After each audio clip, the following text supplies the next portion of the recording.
Tatlong player ng Lakers pasok sa MVP race. Si LeBron na ang paboritong manalo ng nasabing award, hindi na si Tyrese Haliburton.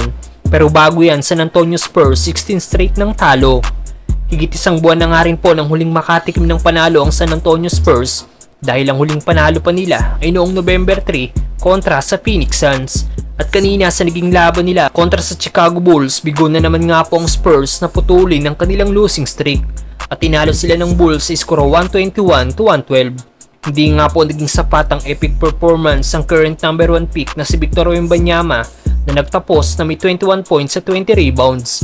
History nga po ang ginawa ni Wemby dahil siya na ngayon ang youngest NBA player na nakagawa ng 20 points at 20 rebounds sa isang laro. Pero para nga po kay Wemby, wala daw itong halaga kung talo naman sila. Sa tanong na anong masasabi nito sa kanyang historic performance. What you said is, to me, that doesn't really have value if it's definitely At sa naging pagkatalo nga po ng Spurs kanina, naitabla na nila ang longest losing streak ng franchise sa may 16 losing streak. Samantalang tatlong player ng Lakers ang pasok para manalo ng in-season MVP award. Si LeBron na rin ang paboritong manalo ng nasabing award, hindi na si Tyrese Haliburton. Bukod nga po sa pagiging in-season champion at bonus na pera na matatanggap ng mananalong team, pipili nga rin po ang liga ng isang player na mananalo ng in-season MVP. Buong tournament nga pong naging number 1 si Tyrese Haliburton at number 2 naman si LeBron James. Pero dahil sa grabing performance ni LBJ kontra Pelicans, ang all-time scoring leader na nga pong paboritong manalo ng nasabing award, batay sa odds ng FanDuel Sportsbook. Pumapangalawa lang si Tyrese Haliburton.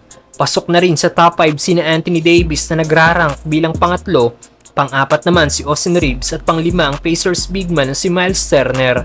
Nag-average nga po ng 25 points, 7.5 rebounds at 6.6 assists per game sa in-season tournament si LeBron James. Samantala may 26.9 points, 4.2 rebounds at 12.1 assists per game naman si Tyrese Haliburton.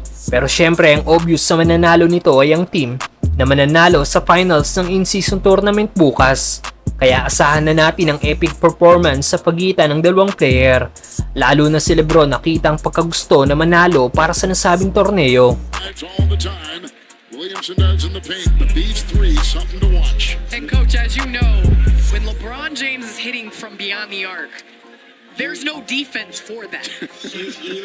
We would say you's in trouble. Because you are. I mean, listen. 11 straight by Long Beach.